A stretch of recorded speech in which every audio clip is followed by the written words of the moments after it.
going on, guys? The Comics Kid 2099 here to talk to you about the Ultimate Annuals, Volume 1, written by Mark Millar, Brian K. Vaughan, and Brian Bendis, with art by Jay Lee, Tom Rainey, Mark Brooks, and Steve Dillon. So this is the first annual for Ultimate Fantastic Four, Ultimate X-Men, Ultimate Spider-Man, and the Ultimates. I have no idea why they didn't just collect these annuals in the books collecting each individual series. Like if Ultimate Fantastic Four Annual 1 takes place or comes out sometime in between Ultimate Fantastic Four 30 and 31, just collect that annual in the trade paperback collecting those issues of Ultimate Fantastic Four. With Ultimate Fantastic Four and the Ultimates, it doesn't really matter when you read the annual, especially with Ultimate Fantastic Four, where it's pretty much the same team from beginning to end. I don't think that there's anything happening in this annual where if you read it toward the end of that series run, you would be like, hang on a second, this is weird. And with the Ultimates, this takes place sometime during Ultimates Part 2. Spoilers for later on in that series, but Tony Stark is engaged to the Black Widow at some point during the latter half of Hitch and Millar's Ultimates. So this takes place at some point in that run, but the events of this annual don't really focus on any of the main characters in Millar and Hitch's Ultimates run. Tony Stark shows up a very little bit.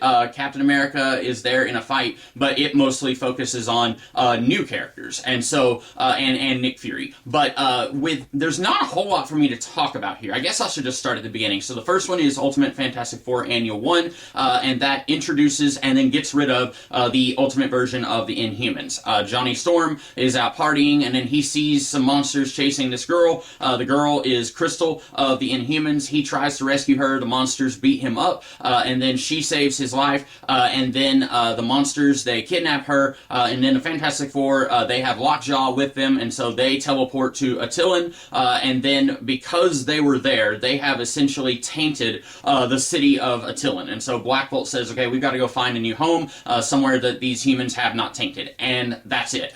There's not a whole lot of a story there, and as far as I know, we never see the Ultimate version of the Inhumans again, so it really just feels like they said, hey, Jay Lee wants to draw the Ultimate version of the Inhumans, and he wants to make them look a little bit more monstrous than they do in the main Marvel Universe, so here it is. And then the Ultimate X-Men Annual, at some point Rogue had, she was originally a member of Magneto's Brotherhood, and then Nick Fury remanded her into Charles Xavier's custody, and then she leaves the X-Men, joins Gambit, and they are going around stealing from the Von Strucker twins. They are apparently wealthy industrialists, and Rogue and Gambit are stealing from their various enterprises.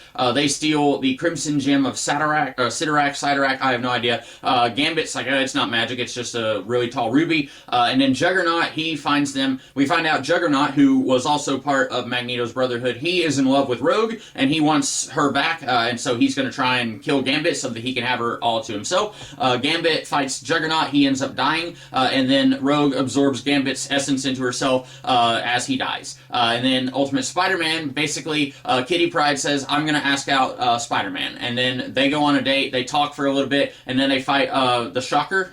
It's either the Shocker or Electro. I can't remember which one. They fight the Shocker, and then it's like, hey, we're dating now. And then the Ultimates Annual is Nick Fury is talking about how the main team of the Ultimates that you're familiar with, Iron Man, Thor, Captain America, etc., that is just the tip of the iceberg. There is a whole bunch more members of this superhuman initiative that he is trying to roll out. And you've got all these no-name characters.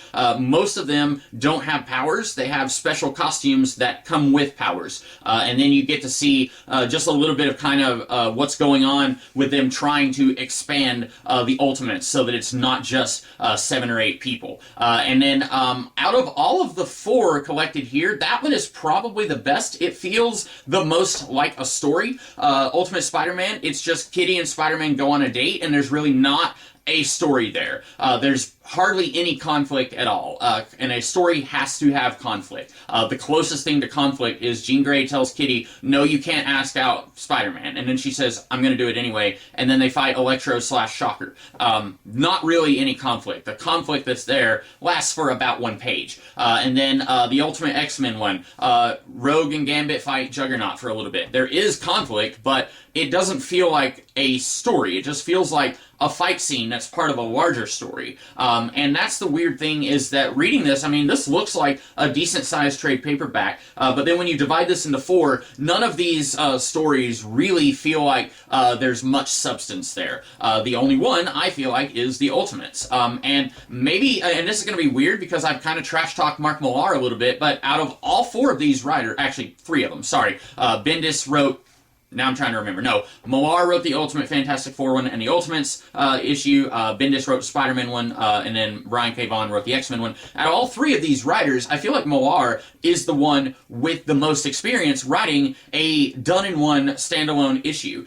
He got his start, some of his earliest stuff in comics, well, there was the Swamp Thing run he did, but then he was writing Superman Adventures comics, which were a tie-in to Superman the Animated Series. And almost never in his run on that series did you have a multi-part storyline. I don't even think there was a 2-part storyline ever in that series. So Millar has experience writing an issue where everything starts and ends in that issue. Now, once you get to the 2000s, he was doing more multi-part stuff, like in the Ultimates, or when he co-wrote Ultimate Fantastic Four with Bendis, they were doing multi-part stuff, but at least Millar had experience doing the standalone issue. Bendis, I have never read anything from him. Actually, scratch that. Ultimate Marvel Team Up was standalone stuff. Other than that, everything in Bendis' career is, here's a 6-part story that could have been a 2-part story. And then Brian K. Vaughan, I hadn't read as much with him, but what I've read, there was Ex Machina, there was Pride of Baghdad. I know there's another one that I am forgetting.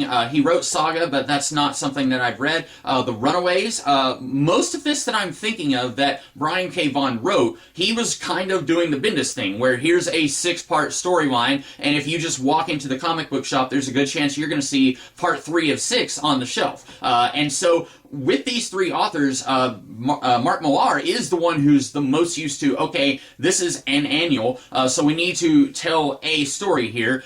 We don't want just a fight scene between Juggernaut and Rogue and Gambit, and we don't want Peter and Kitty are dating each other, and that's it. And also, like I said earlier, it's really strange that all 4 of these annuals are all just lumped together in this book, because with the Ultimates one, that one, while it does take place at a certain point in the chronology of the Ultimates, it kind of stands on its own because you're not getting some big change in Steve Rogers' life or Thor's life or something like that. With the Ultimate Fantastic Four one, it introduces the Inhumans, and then they're out of here, and then it doesn't really introduce a big change in the life of any of the members of the Fantastic Four. But the other 2, Peter Parker is dating Kitty Pryde for a very long time after this annual. It probably would have made more sense to have put this annual in Ultimate Spider-Man Volume 10 or 11 or whatever, and then if you're reading that series, if you're reading the trades, and then suddenly Peter is dating Kitty Pryde, you're probably going to be a little bit confused by that. Or if you're reading Ultimate X-Men, as I was, I had a mail subscription to Ultimate X-Men throughout most of that series run. I want to say my subscription started after Millar left, I think. But if you have a mail subscription, they're not going to include the annual in that mail subscription. And so suddenly, Rogue shows up after she left, and her eyes are glowing like Gambit, and I'm thinking, whoa, what did I miss? And then they're like, yeah, you need to go read the annual. Sorry, idiot, it's not part of the mail subscription. It's really weird that they packaged it like this instead of packaging it with the series that each annual belonged to. That's about all I have to say. Of the 4, I like the Ultimates one the best, and then following that, I enjoyed the Ultimate X-Men one. I liked seeing the Gambit and Rogue. We didn't get to see a whole lot of Gambit in Ultimate X-Men. He was never part of the team. I liked that, but I really, there wasn't a whole lot here to digest. Mostly, I feel like the Ultimates one was the clear winner here. So that is about all that I have to say about the Ultimate Annuals Volume 1. I hope you guys like this video, and I will see you guys in the future with something else. In the meantime, have a great rest of the day. Catch you later.